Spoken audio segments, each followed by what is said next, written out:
由美國右翼智囊機構，我會講得好慢嘅今日，因為我哋有3種語言喺度翻緊譯同時。由美國右翼智囊機構、傳統基金會 Heritage Foundation 同埋《華爾街日報》聯合發布嘅經濟自由度指數報告，2014年香港連續第20年被評為全球最自由經濟體系。香港今年獲得嘅總評分呢係90.1分，不但只比去年高，而且咧仲遠遠拋離全球平均分嘅60.3分。我哋90點幾分係比起全球平均分嘅60.3分咧高咗150%。第二位咧係新加坡。香港政府咧一直都對呢個榮譽係香港政府自己講嘅，呢個係一個榮譽，係表示歡迎。3年之前，即係當17年攞咗呢個榮譽嘅時候呢，香港政府曾經話過，政府一直擔當市場促進者嘅角色，係緊緊咁樣遵從大市場小政府嘅原則。自由經濟係香港持續經濟穩定、增長同埋繁榮嘅基石。並唔偶然咁樣，香港係喺所謂已發展地區裏邊，堅尼地數亦都係最高嘅，即係話佢嘅貧富懸殊亦都係最嚴重嘅。而並唔偶然咁樣，第2位亦都係新加坡。我哋學校好有趣嘅，同我哋有啲比較好玩啲嘅做咧，佢哋就會做建築㗎啦。喺殖民統治之下呢，香港一直都係被當成一盤生意咁樣經營嘅，即係話政府係要確保自己同埋商界盈餘係最大，稅制係最低，承擔最低限度嘅公共服務作為管治原則，一切呢都係以經濟活動或者經濟價值為先，將社會關係市場化。當喺80年代，英美戴卓爾夫人同埋列根政府開始聯手咁樣打造全球嘅新自由主義趨勢，借自由主義修辭嚟收編比較激進嘅左派政治文化資源嘅時候呢，香港早幾十年前，早10幾年前，由6·7暴動之後60年代尾開始，就已經同中國華人1930年代到50年代嘅所謂左派包袱係割裂，香港變身成為新自由主義天堂或者地獄，在乎你點睇。呢一個速度同埋佢嘅程度呢，係比發明新自由主義嘅地方都有過之而無不及。亦都由於香港嘅新自由主義並唔係來自我哋自己本土嘅自由主義嘅激進化同埋借屍還魂。佢唔需要同我哋自己本土嘅任何傳統協商，所以我哋嘅新自由主義可以話係最新嘅，但係亦都可以話其實冇乜嘢新可言，因為佢冇自由主義做前科。過去10幾20年，唔少學者都描述同埋分析過香港嘅新自由主義化，但係大部分都着眼於經濟啊、民生啊，尤其係房屋問題。比較少呢係談論佢嘅文化面向。2013年3月，英國首相卡梅倫喺保守黨大會上面發言，佢話要將英國打造成一個有志氣嘅國家 ，aspiration nation， 一個唔計較你識得邊個或者你出身係乜嘢，最重要嘅係你知道你自己係邊個，你揾到你自己，同埋想立志你要做啲乜嘢。當我聽住呢番話嘅時候，我有啲時光倒流嘅感覺。呢種授義管治 meritocracy 嘅語言曾經籠罩住我哋整個70至90年代。我哋曾經相信香港係一個以法治保障公平競爭、營商自由、多勞多得嘅社會。至少我哋嘅學校、我哋嘅媒體係不斷咁樣同我哋講。同時，我哋亦都內化咗同以上聽起上嚟好似矛盾，但係其實係互為表裏，即係面嗰陣同底嗰陣係一樣嘅一系列價值觀念。譬如話競爭式嘅個人主義啦，撈世界要醒目啦，執輸行頭慘過敗家啦，怕蝕底啦，搶錢嘅自由係比一切嘅自由，包括性嘅自由都緊要啦。如果你頭先話多勞多得啊嘛，即係話如果你係少得嘅，即係只係得好少嘢嘅，或者你冇嘢得到嘅，咁一定就因為你少勞啦，你偷懶啦，你吞撲啦，你衰咗啦。正如 Raymond Williams 喺1963年佢講過，呢個我哋香港咁相信嘅係嘛？所謂社會階梯向上爬 social mobility， 呢個社會階梯 Williams 話其實呢種想像咧最有趣嘅係呢條梯咧只係可以一個人孤零零咁樣爬上去嘅啫，多兩個咧都會冧㗎。容許我呢度補充話，向上流動嗰條咧。唔淨止係梯咁簡，佢仲係一條斜滑梯嚟㗎，係快好多嘅向下流動。佢永遠亦都係一個人斜落嚟嘅，咁樣先係能夠令群體嘅抗爭咧係冇辦法出現。呢種資本主義嘅發展睇起上嚟好似係一個去道德嘅過程，但係同時咧，佢都必須喺我哋身上製造一系列全新嘅道德價值觀念嚟合理化佢自己嘅唔平等。尤其係要合理化，當所有人都被鼓吹要爭逐向上流動嘅時候，必然會產生嘅大量向下流動。向下流動咧，經常咧係跟每個人嘅性別、性傾向、種族、語言、高矮肥瘦、你個面上面有幾多粒痣，呢啲咧都好有關係。但喺香港咧，我哋傾向將身份政治邊緣化成為咁，你梗係技不如人嘅一個藉口啦。身份政治咧，其實係被自由主義整理出嚟嘅一啲社會關係，本身佢已經鞏固同埋和諧化咗一啲唔平等嘅權力關係。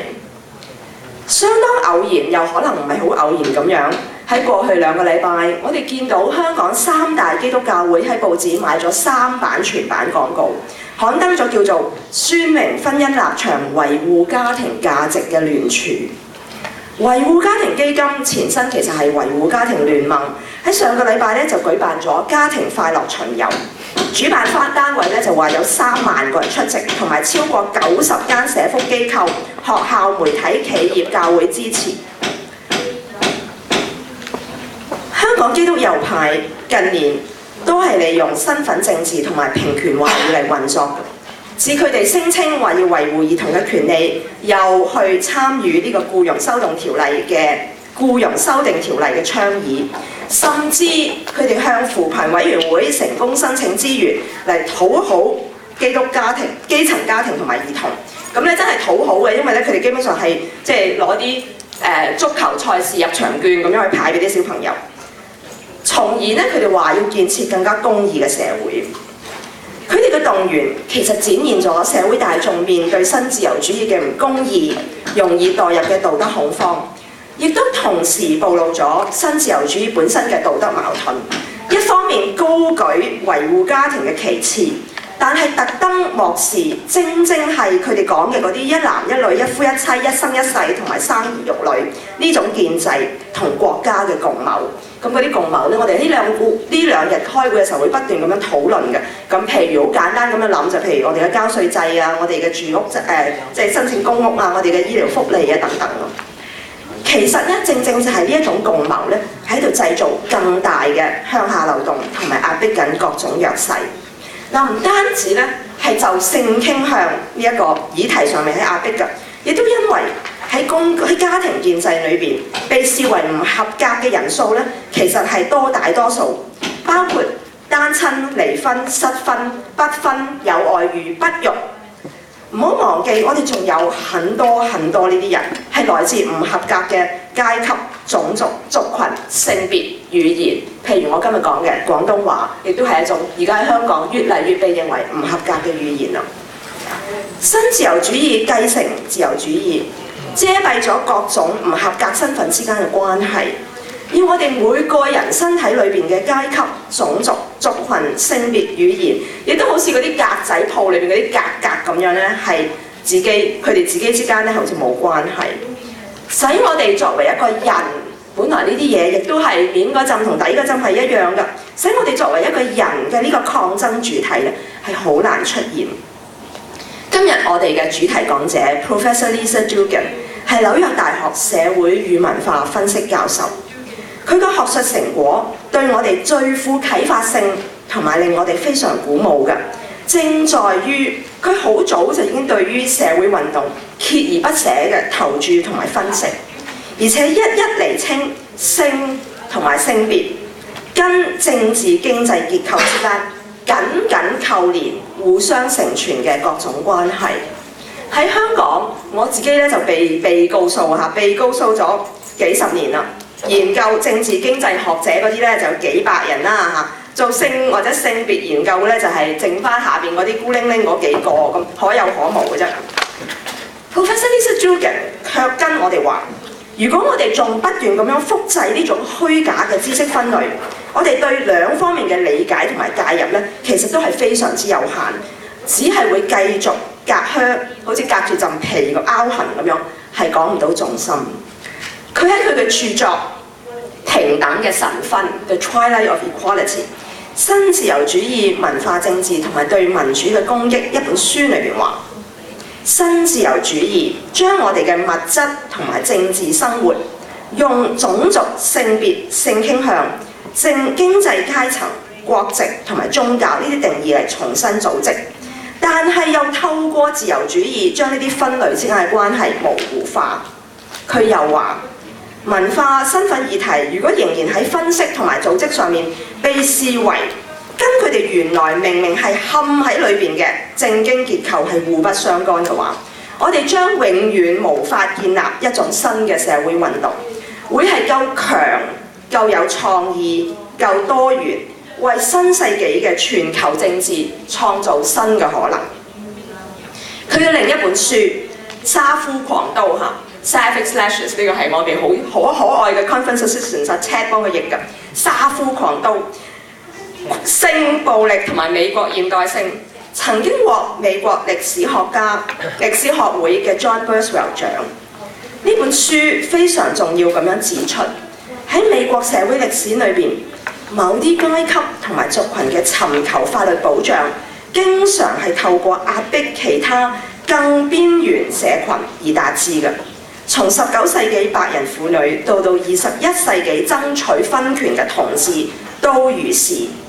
呢啲咧喺今日香港係非常之值得我哋重新去思考。今日 Professor DUGGAN 係美國研究學會嘅候任主席，我哋好榮幸可以邀請佢今日作為我哋嘅主題講者。佢嚟之前咧，我聽到咧佢係啱啱接到一啲人身恐嚇嘅啲 death threats 嘅，係叫佢收聲嘅，就話如果再唔收聲咧，就會危害佢嘅人身安全。咁我肯定咧，呢個係同佢即係接受我哋呢個會議嘅邀請係一啲關係都冇。我哋今日咧好慶幸佢能夠龍精虎猛、安然無恙咁企喺我哋面前。Lisa。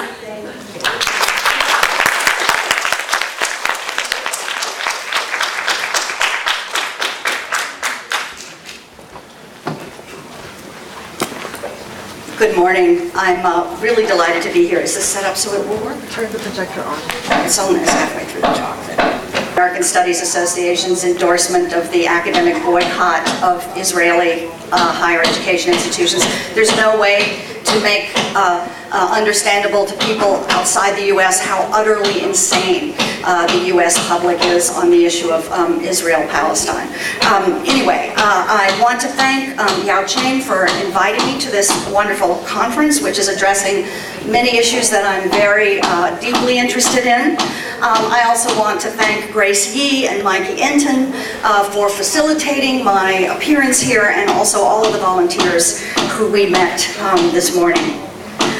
So this conference asks the question, what is the relationship of global neoliberalism to the contemporary politics of moralism? What does this dominant form of economic and political rationality have to do with forms of intimacy, racialized reproduction, or kinship? Why do neoliberal elites care about the personal and sexual lives of the popular classes enough to promote ideologies and legislation designed to control?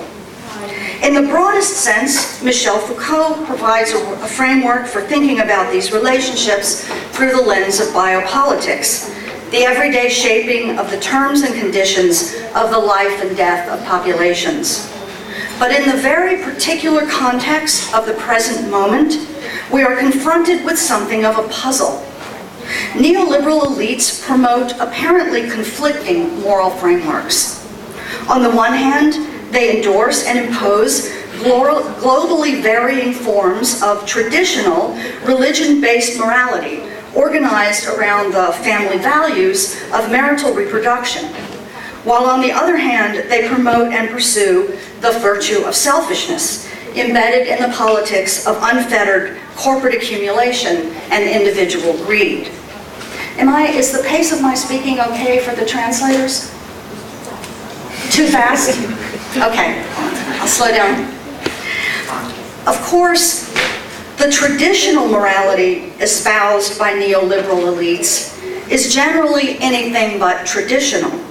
As signaled in the title of this conference, neoliberal moralities are newly invented neo-moralities, organized around the goals of capital accumulation in the age of financialization, sometimes optimistically called late capitalism. Conservative moralism is uneasily joined with progressive moralism, in which, for instance, both pro and anti-gay marriage campaigns in the United States are both invested in idealizing and shoring up the institution of marriage. Though they are apparently in conflict, they are producing the same set of idealizations and valuations of marriage as an institution. So the progressive and the conservative sort of joins even when they're apparently at odds, obscuring the kinds of feminist, queer, and radical critiques that are proceeding from other quarters. But ultimately, it's an ethics of greed that bridges these apparent contradictions in 21st century capitalist moralities. The moralities of family values and of individual selfishness are connected via the process of privatization, a core process in the neoliberal era, through which wealth and power continue to be upwardly redistributed. As the rich get richer and the poor get poorer. As social benefits contract under neoliberal policies, social costs are privatized through the private household, idealized as the primary site of social and personal value. In other words, rather than collective, socialized bearing of the cost of of dependencies and of our social needs, the household and marriage are valued as the place where social needs can be privatized. So it's a privatization project at this particular point in time. Through this strategy of transfer, households bear the burden of care for dependents, and wealth can be redirected from taxes and redistributed upward. From taxes supporting social welfare into corporate profits.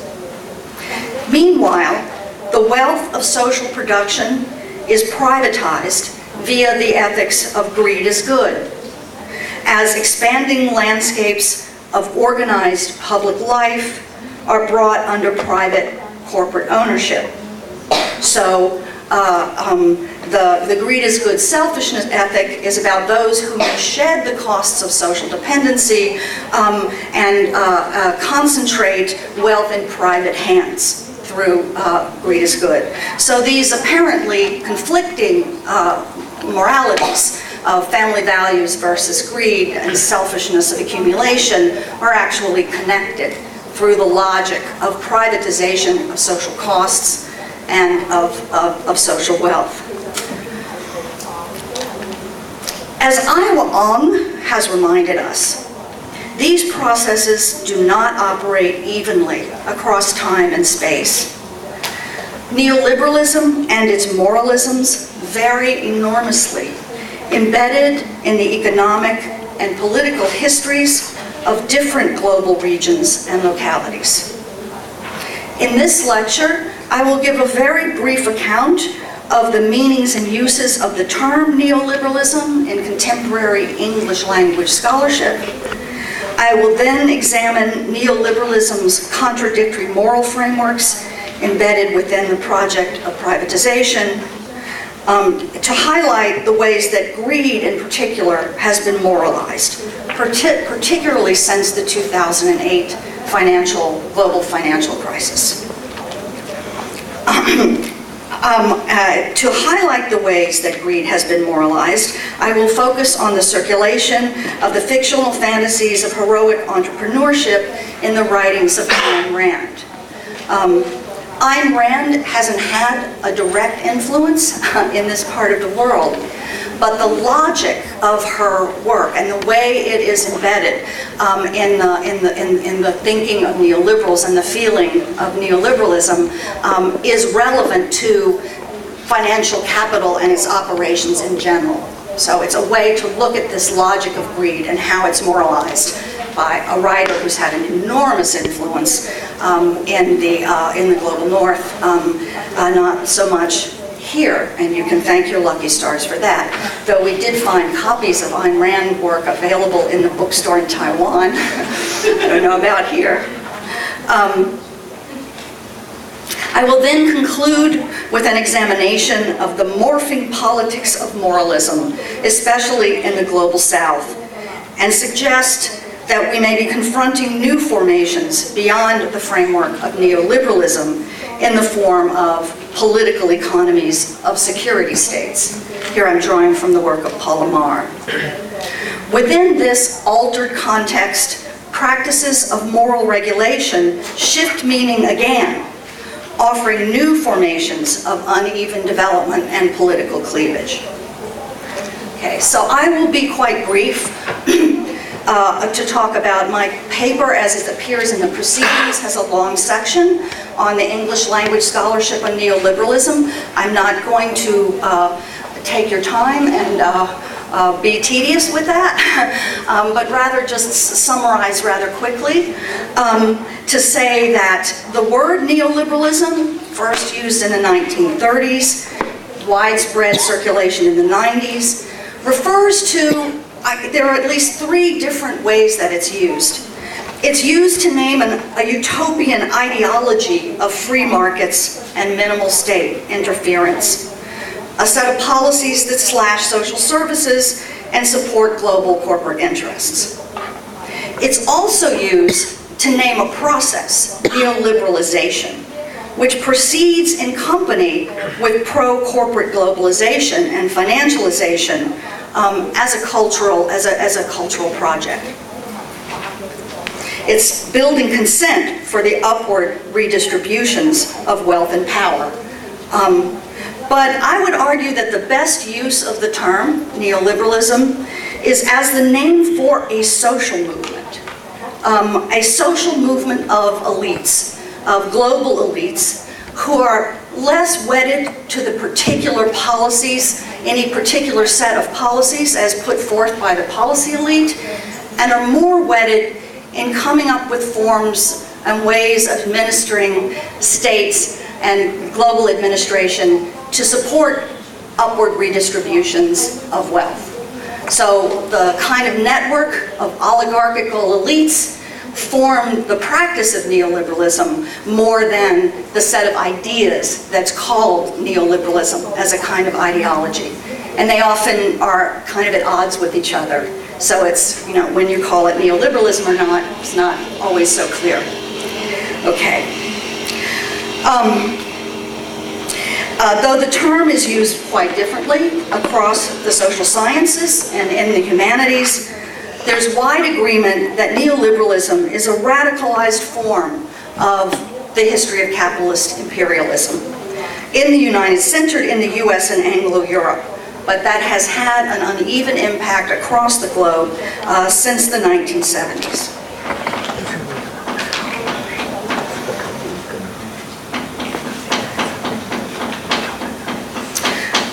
But US imperial power has not been the sole source of global neoliberal reform. From the opening of China to world capitalist markets in the 1980s, and here I'm drawing on the work of Lisa Rofel, the new business and trade policies of post-Soviet Russia, the post-apartheid South Africa of the 1990s, the policies that have been enacted in Europe since the 1992 treaty founding the European Union. Many of these global, local, and national forces have produced uneven spatial and temporal landscapes for neoliberalism. It's not one totalizing form. It has proceeded differentially from these various centers. It's not a top-down totalizing imperial form. It's a set of practices linked to elites from various proceeding from various global centers. Some scholars acknowledge this unevenness, but emphasize the hegemonic force of global neoliberalism and see it as a kind of dominant force. These writers focus on the dominant economic system's reshaping of global society. Someone like David Harvey would be a writer in this vein. Others acknowledge neoliberalism's historical power, but emphasize the varying landscape of exceptions to neoliberalism and of neoliberalism itself as an exception in other political economic regimes around the world. This is probably most characterized by the work of YAU Ching, as a widely read writer her book is called Neoliberalism as Exception. Scholars located in the literary humanities analyze the cultural project of neoliberalism, its modes of subject formation, and its affective or emotional traces. There are different theoretical traditions talking about neoliberalism. There are Marxist scholars who emphasize class conflict and large-scale change. Writers influenced by Michel Foucault, who look at institutions that regulate populations and produce self-disciplining subjects. But across all of these fields, post-colonial and transnational studies scholars have offered the most pointed set of challenges to the standard narratives of spreading neoliberalism. Rather than focus primarily on the structural impact of late capitalism,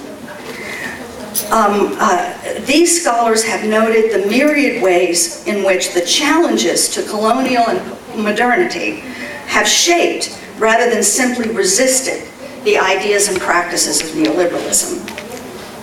These scholars expand on post-colonial and decolonial studies of the cultural work of racial taxonomies, gendered narratives, and sexual discourses in producing dominant forms of modernity and empire since the 16th century. These scholars both take in the practice of intimacy as part of the history of neoliberalism, but also mark the continuities more than the breaks from imperial through different forms of capitalist administration. They've noted the role of decolonization, of feminist, queer, and ecological social movements, as well as class and labor politics, in producing responses to and from ruling institutions. This group of scholars enables expansive ways of thinking about social change, and if we follow their lead, we go beyond notions of neoliberal hegemony as a totalizing system, even beyond uneven developments or the model of dominance and resistance, to trace the interactions of complexly intertwined axes of power.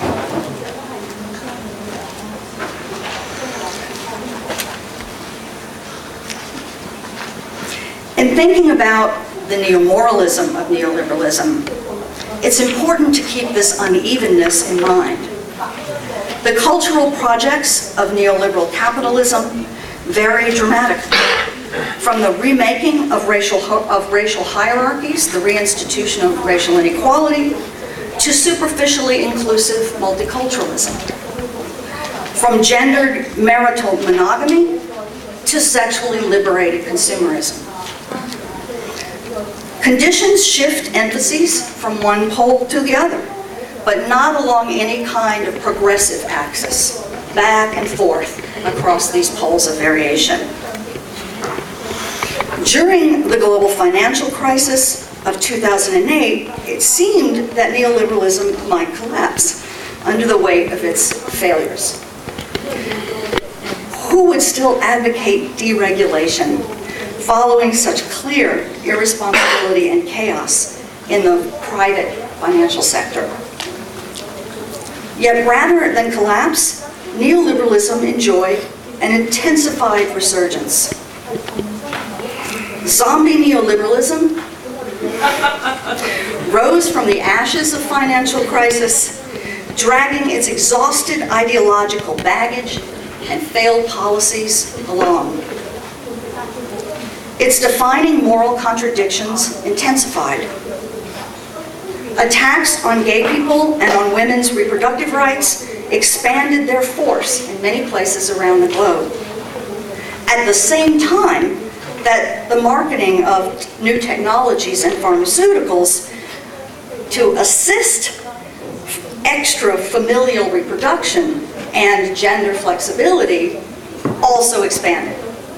There's an interesting book. It's very Eurocentric, but it's really provocative. It's by Beatrice Preciado. It's called Testo Junkie, and it's on pharmacopornographic capitalism. She's associated with the kind of anti-sprinkle, post-porn politics. It's quite a bracing book.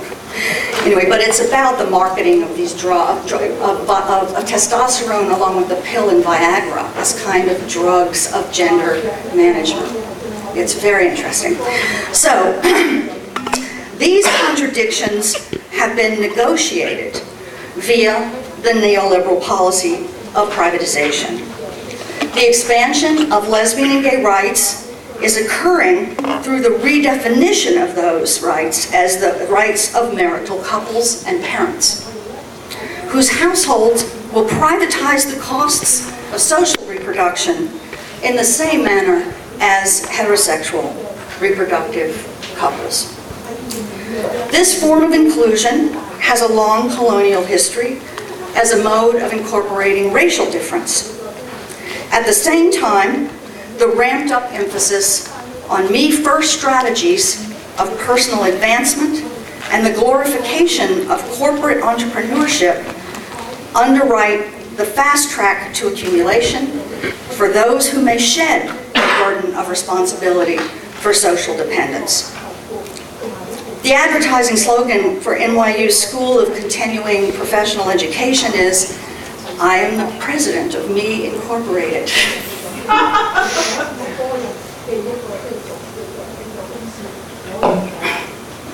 But how can greed and disregard for the welfare of others be moralized? Here, the importance of recent scholarship in affect studies or public feeling and political emotion are very important. Whether focusing on public feeling, the politics of emotion, or the circulation of pre-individual sensation as affect, scholars from Sarah Admed, Patricia Clough, Lauren Berlant, Ann Svetkovich have outlined key mobilizations of feeling and fantasy, sensation and excitement at the heart of political economies. So actually, post-colonial scholarship has done this for a very long time. There's a long history of this, but this particular body of work is focusing on the very contemporary period and emotion in the sort of neoliberal era. In order to highlight the specific importance of the moralization of greed for neoliberalism, especially post-2008, I will focus on the imaginary universe of philosopher and novelist Ayn Rand. Ayn Rand was primarily a Cold War intellectual.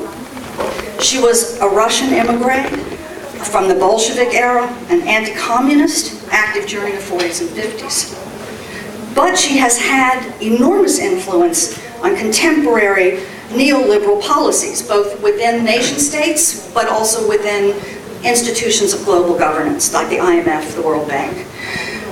Most histories of the writing and ideas behind neoliberal policies analyze the work of intellectuals, ideologies and politicians or institutions, but really a significant portion of recruits to hard neoliberal power politics start by reading Ayn Rand's widely translated novel, Atlas Shrugged, usually in high school.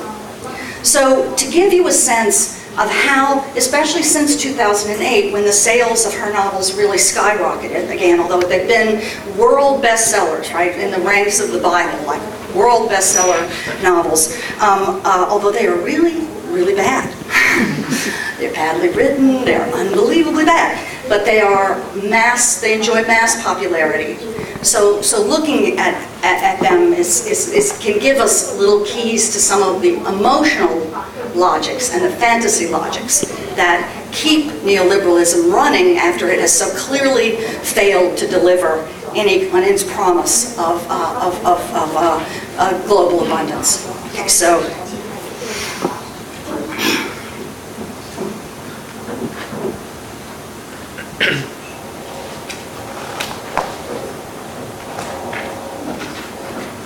Why is it not going? And Ayn Rand, more than anyone else, did a fantastic job of explaining the morality of capitalism, the morality of individualism. But the Paul Ryans, the Rand Pauls, the Jim Jordans, these are the faces of the new ideas. Rand celebrates capitalism and the individual. The inspiration for a lot of these young guns comes from icons of the past. Ronald Reagan, Milton Friedman, Ayn Rand. Ayn Rand, author of the novels The Fountainhead and Atlas Shrugged. Atlas Shrugged might be the second most read book in history. There were certain writers that just had this vision of the future. Over the past year, The Economist and others have reported sharply rising sales of Rand's books. Atlas Shrugged is out, so you got to get a scene from that new movie. Okay, let me get it. It's just still something to economics because it was telling the truth. I am a big fan of Ayn Rand and read all of her novels. And so if Ayn Rand were here today, these are all U.S. politicians. She would do a great job in showing us just how wrong what government is doing is. You say that you do not like the altruism by which we live. You like a certain kind of Ayn Randist selfishness. I would say that I don't like is too weak a word. I consider it evil. Because we are now moving towards complete collectivism or socialism. And we are moving that way only because of our altruist morality. Yes. Now, one of the principal achievements of this country in the past 20 years particularly, I think most people agree, is the gradual growth of social protective legislation based on the principle that we are This our interview brother's took place keepers. in the 60s.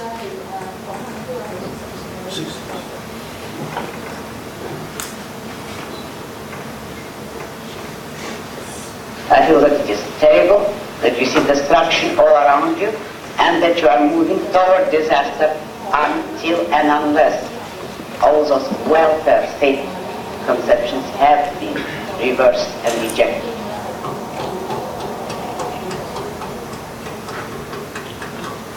You are out to destroy almost every edifice in the contemporary American way of life. Our Judeo-Christian religion, our modified government-regulated capitalism, are ruled by the majority will. Other reviews have said that you scorn churches and the concept of God. Are these accurate criticisms? Yes.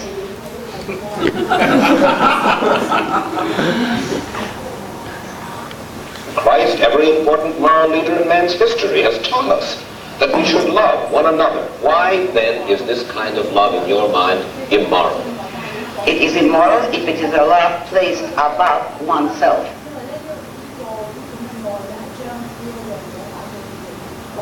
There's a film. And then if a man is weak or a woman is weak, then he is beyond love.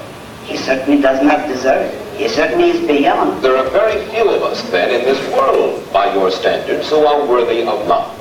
Unfortunately, yes, very few. Because it's that kind of thinking, that kind of writing that is sorely needed right now.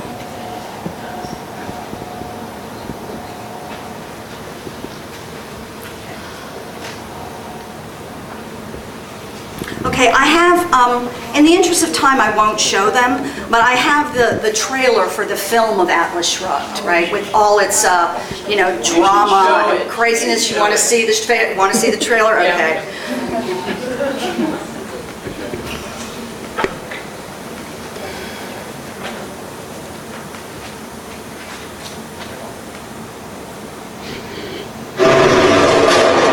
Linus Mulligan.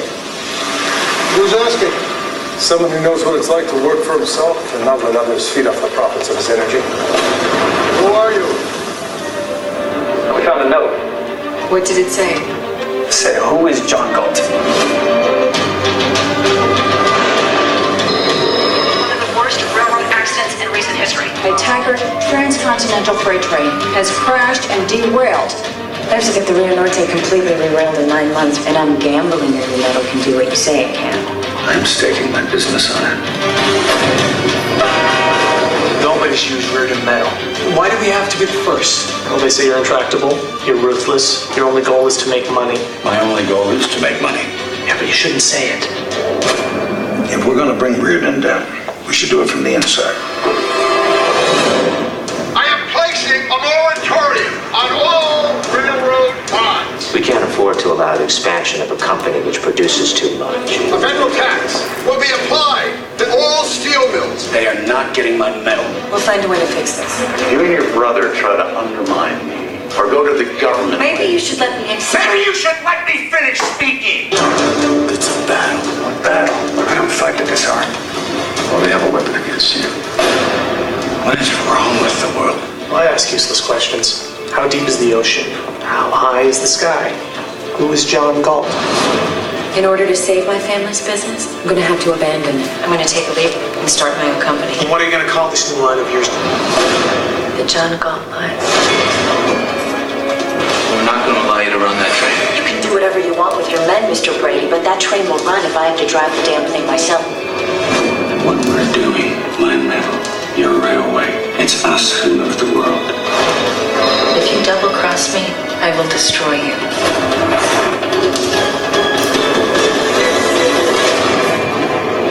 To a successful business partnership. I'll drink to that.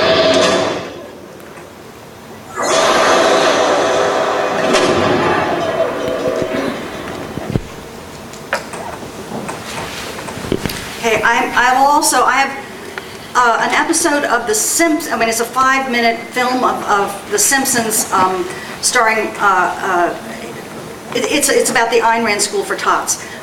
Just to show the way Ayn Rand has sort of circulated popular culture. I'll only show the first couple of minutes of that. That'll be enough. Why isn't it? There it is.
anyway, you get the gist there from this.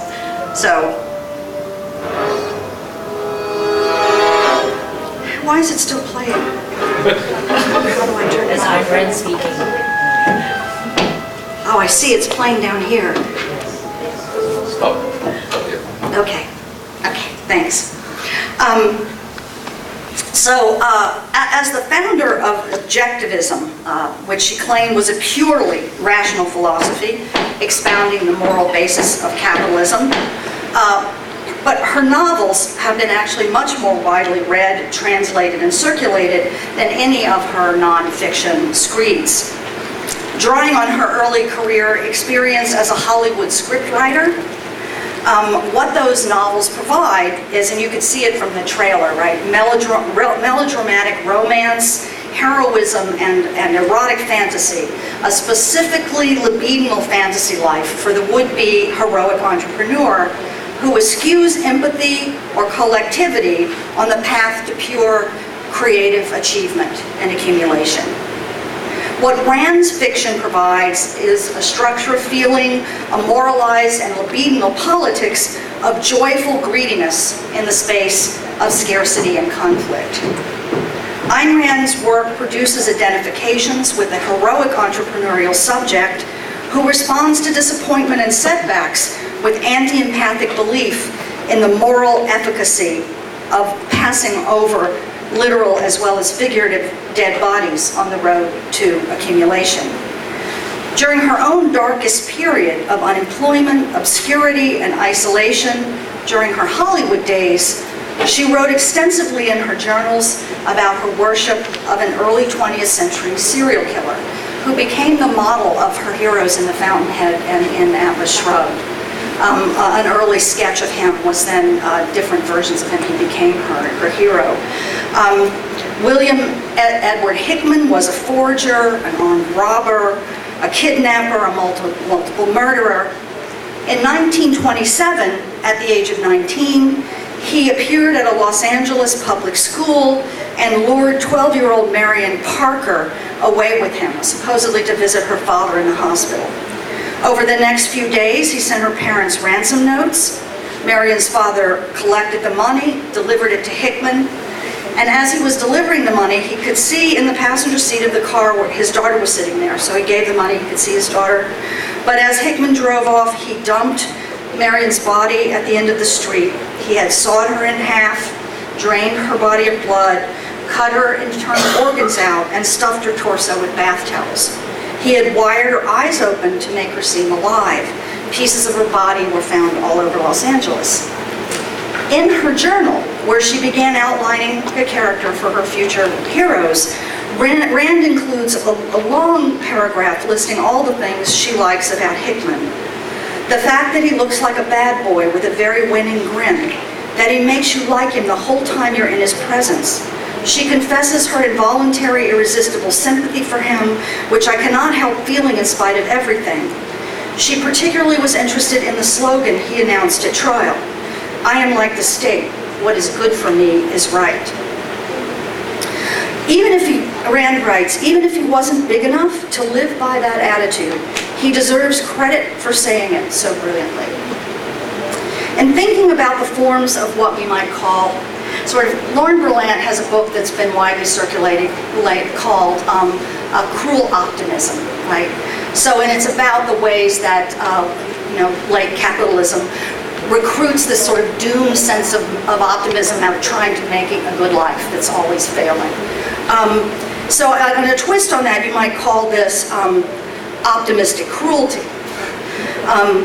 And it may be instructive to consider the broad impact of Rand's novels with heroes at their center who bore some resemblance to William Hickman.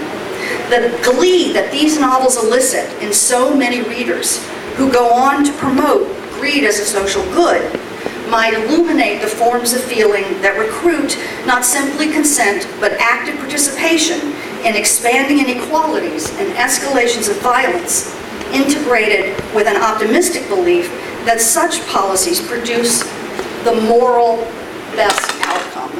best outcome. Surveys and commentaries reveal Ein's novel Atlas Shrugged as a broadly read and deeply influential text with a very long life on bestseller lists. Sales tripled after the 2008 crisis. She presents the mighty producer class upon whom the welfare of all depends. During the course of her novel, the producers, the hero, entrepreneur, CEOs, are drawn into a fierce war with the moochers, looters, corrupt bureaucrats, craven corporate sellouts. All the latter are sucking on the tit of the creative titans, the job creators. Finally, the only way to win this war is for the producers to withdraw from political and economic life controlled by the moocher hordes. In a reversal of the labor theory of value, the Marxist theory that value is produced by workers, and that the form of that is stolen by an owning class, which is stealing the value produced by labor. She reverses that, and in an appropriation of the workers' strategy of the strike, the producers prove that all value is ultimately generated by the titans, the CEOs. It's the producer theory of value. And the producers go on strike and the world comes to an apocalyptic end. As the world collapses, pushed along by producer sabotage and violence, chaos and widespread suffering ensue. So how are readers to feel about this scenario? Does collapse and suffering and death tar them as immoral and leave the reader to feel shock and abhorrence? Well, no. This is an Ayn Rand novel. Readers are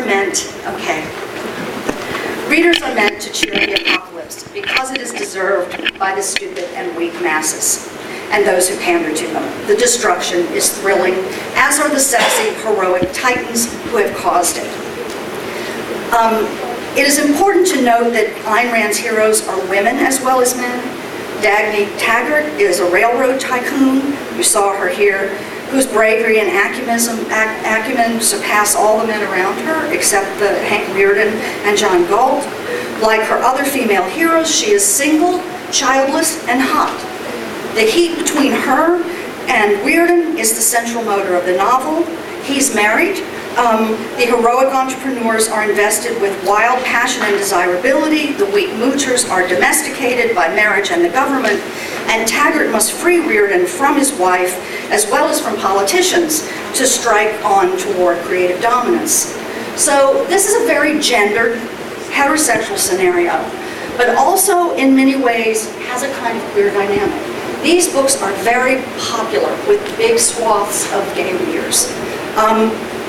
Work is not gender segregated. The hot women are not domestic or servile. They're powerful and they're very well dressed. As a scholar, Licia Fialmata, her classic book, Queer Mother for the Nation in 2002, began mapping the way that queerness can be used in the interests of forms of dominance. It isn't always already a form of subversion. So here, I think, queerness can work within and for dominant formations as well as for resistant ones. Ayn Rand mobilizes a version of queer femininity as a rebellious sexual energy, fighting to free capitalism from the heavy hand of controlling bureaucrats or from the supervision of a nanny state. This is a version of queer feminism in the service of neoliberal capitalist accumulation. And there, in the marriage debates in the States, some opponents of gay marriage within the LGBT queer community have a kind of anti-assimilation politics, which, without any political or economic framing, adds up to this kind of heroic freedom that has a kind of individualist cast and is utterly compatible with neoliberal projects. So there's a way in which a kind of anti-assimilationist non-normativeness, without its accompanying analysis of social and political inequality, can have this edge. Among her many influential followers, okay, so my time is up. Let me just try to summarize at the end. Her politics are taken up, often a lot of it's chopped off. People reject her atheism. Acolytes like Alan Greenspan, who was the head of the Federal Reserve in the U.S., who was part of her inner circle, she rejected central bankers. He became the central banker of his era. So she gets taken up in these very uneven ways.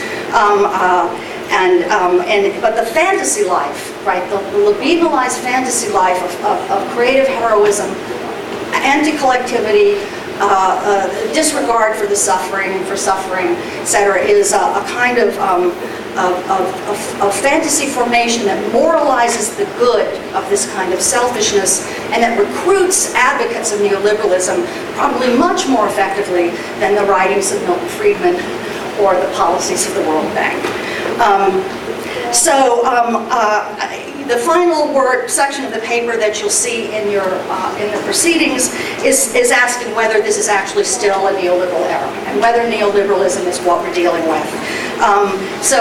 Drawing on the work of Paul Amar, among other scholars, he's arguing that actually something called the human security state, especially in the global south, uses government humanitarian intervention like anti-trafficking, gender governance, in an authoritarian administrative way, and that this is really no longer neoliberalism, but another kind of formation in his argument.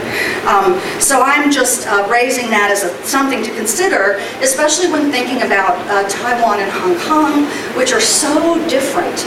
And it seems to me possibly that neoliberalism has had quite an impact in Hong Kong, but that Taiwan is more similar to the human security state in the way that Amar is describing it. And I don't really know, I'm just sort of figuring this out, but in trying to figure out, right, the different forms of moralism and that are instantiated around the world, it may be that the vocabulary of neoliberalism is limited in its descriptive power at this moment.